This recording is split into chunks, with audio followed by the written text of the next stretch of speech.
రవి ప్రకాష్ సిలికానాంధ్ర ఆసుపత్రి Kuchipudi super speciality వైద్య సేవలు పూర్తిగా ఉచితం. నమస్తే, నేను సచిన్. ఈ డిజిటల్ యుగంలో అన్ని పనులు చకచక టకటక అయిపోని చెప్పి ఎవ్వరు మాత్రం కోరుకోరు.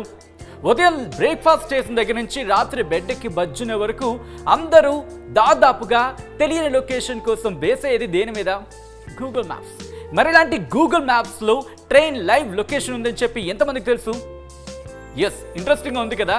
సో గూగుల్ మ్యాప్స్లో ట్రైన్ లైవ్ లొకేషన్ తెలుసుకోవడం ఎలా చూసేద్దాం. ఎందుకంటే చాలా సందర్భాలు చూస్తూ ఉంటాం, ట్రైన్ లైవ్ లొకేషన్ తెలుసుకోవడానికి థర్డ్ పార్టీ యాప్స్ మీద చాలా మంది డిపెండ్ అవుతున్న సిచ్యువేషన్. మరి అలాంటిది గూగుల్ మ్యాప్స్లోని ట్రైన్ లైవ్ లొకేషన్ తెలుసుకుంటే టైం సేవ్ అవుతుంది. అట్ ద సేమ్ టైం కొన్ని సందర్భాల్లో యాడ్స్ నుంచి సేవ్ అవుతాం. ఇంకొన్ని సందర్భాల్లో అయితే మాత్రం మొబైల్లో కావచ్చు, లేకపోతే మీ పరికరాల్లో స్పేస్ కూడా సేవ్ అవుతున్న పరిస్థితి కదా. సో చూసేద్దాం మరి గూగుల్ మ్యాప్స్లోని ట్రైన్ లైవ్ లొకేషన్ ఎలా తెలుసుకోవాలి. ఇదిగో ఇలా ముందుగా గూగుల్ మ్యాప్ని సిద్ధం చేసుకోవాలి. సిద్ధం చేసుకున్న తర్వాత ఇక్కడ మీకు డైరెక్షన్ సింబల్ కనిపిస్తుంది కదా, ఇక్కడ మీరు ఎక్కడికి వెళ్ళాలనేది మీరు నోట్ చేసుకోవాలి. ఇక్కడ నేను టైప్ చేస్తున్నాను, సపోజ్ ఇక్కడ నుంచి, అంటే నేను హైదరాబాద్ నుంచి విశాఖపట్నం వెళ్ళాలనుకుంటున్నా. విశాఖపట్నం అని టైప్ చేస్తున్నా. ఇదిగో ఇలా మనకి డైరెక్షన్స్ అని ఇక్కడ బటన్ వస్తుంది. ఇక్కడ మీరు చూడొచ్చు, direction, save, near by, send to phone, share ఇలా వస్తుంది. సో డైరెక్షన్స్ అని కనిపిస్తుంది కదా, ఈ డైరెక్షన్స్ మీద క్లిక్ చేయాలి. తర్వాత ఇగో ఇలా ఓపెన్ అవుతుంది. ఇక్కడ మీరు బాక్స్ చూస్తే choose starting point or click on అంటూ ఇక్కడ ఒక మీకు ట్యాబ్ కనిపిస్తుంది. దాని కిందన విశాఖపట్నం నా అడ్రస్, అంటే ఎక్కడికి వెళ్ళాలి నా డెస్టినేషన్ చూపిస్తుంది. ఇక్కడ నేను హైదరాబాద్ అని టైప్ చేస్తాను. సో మీరు చూస్తున్నారు నా లొకేషన్, నేను ఎక్కడి నుంచి ట్రావెల్ చేస్తున్నాను, ఎక్కడికి వెళ్ళాలనుకుంటున్నాను. సో నేను ఇక్కడ టైప్ చేసేసాను. చేసిన తర్వాత మీరు పైన చూస్తే కనుక బెస్ట్, అలాగే కార్ సింబల్, బైక్ సింబల్, ఇక్కడ మీరు చూడొచ్చు ఒక ట్రైన్ లాంటిది కావచ్చు, లేదా బస్ లాంటిది కావచ్చు, ఒక సింబల్ మీకు కనిపిస్తుంది. ఇక్కడ క్లిక్ చేద్దాం. ఇదిగోండి చూడండి, మీకు సంబంధించి ఎక్కడి నుంచి ఎక్కడికి వెళ్ళాలనుకుంటున్నారనే అంశానికి సంబంధించి ఇక్కడ మీకు క్లియర్గా కనిపిస్తుంది. సో 7:25 నుంచి 10:37, అంటే ఇక్కడ 7:25 బయలుదేరాలి ఈరోజు సాయంత్రం. అండ్ అలాగే మంగళవారం ఉదయం 10:30 రీచ్ అవ్వాలి.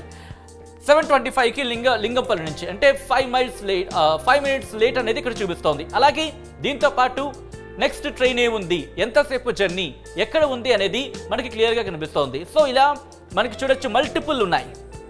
మల్టిపుల్ ఉన్న సందర్భం. ఒకసారి ఒక ట్రైన్ మనం సెలెక్ట్ చేసుకుందాం. సపోజ్ విశాఖపట్నం ఎక్స్ప్రెస్, దీన్ని క్లిక్ చేద్దాం. సో మీరు చూస్తే మీకు అర్థమైపోతుంది, 7:25కి హైదరాబాద్ నుంచి స్టార్ట్ అవ్వాలి. 7:20కి లింగంపల్లి, 7:25కి హైదరాబాద్ నుంచి స్టార్ట్ అవుతుంది. 7:25 అనేది ఇక్కడ లింగంపల్లి నుంచి. మీరు చూస్తే కనుక అలాగా ఇక్కడ మీరు చూస్తే కంప్లీట్గా ఎన్ని స్టాప్స్ ఉన్నాయి అనేది క్లియర్గా మీకు ఇక్కడ కనిపిస్తుంది. చూసారా? సో అక్కడ నేను క్లిక్ చేస్తే మిగతావన్నీ ఇక్కడ రిలీజ్ అయ్యాయి, అంటే ఓపెన్ అయ్యాయి. సికింద్రాబాద్, మౌలాలి, అలాగే కాజీపేట్ జంక్షన్, ఇలా ఏ టైంకి రీచ్ అవుతుంది అనేది కూడా మీరు చూడొచ్చు. ఇదిగో ఇక్కడ మీరు సపోజ్ తణుకు తీసుకుందాం. రేపు ఉదయం 5:50 రీచ్ అవ్వచ్చు. లైవ్ లొకేషన్ అనేది మీకు దీంట్లో ఇలా చూపిస్తుంది అన్నమాట. సో రేపు 10:30, రేపు ఉదయం 10:30 విశాఖపట్నం రీచ్ అవుతుంది అనేది ఇక్కడ ప్రిడిక్షన్ కింద మనం చెప్పుకోవచ్చు. సో మొత్తంగా చూసుకుంటే కనుక చాలా ఈజీ అనిపిస్తుంది కదా. సో మీరు కనుక లాంగ్ డిస్టెన్స్కి వెళ్తున్నప్పుడు థర్డ్ పార్టీ యాప్స్ మీద డిపెండ్ అవ్వాల్సిన అవసరం లేకుండా ట్రైన్ లైవ్ లొకేషన్ని ఈజీగా మీరు గుర్తుపెట్టేయచ్చు. థర్డ్ యాప్ పార్టీస్కి వెళ్లకుండా. At the same time me time save అవుతుంది, అలాగే మీ ఫోన్లో స్పేస్ సేవ్ అవుతుంది. ఇలా చాలా లాభాలు ఉన్నాయి కదా. సో ఇంకెందుకు ఆలస్యం, ఒకసారి మీరు కూడా ట్రై చేయండి. మరిన్ని వీడియోస్ కోసం ఛానల్ని సబ్స్క్రైబ్ చేయండి. లేటెస్ట్ అప్డేట్స్ కోసం వాట్సాప్ ఛానల్ని ఫాలో చేయండి. అండ్ లింక్ డిస్క్రిప్షన్లో ఉంది.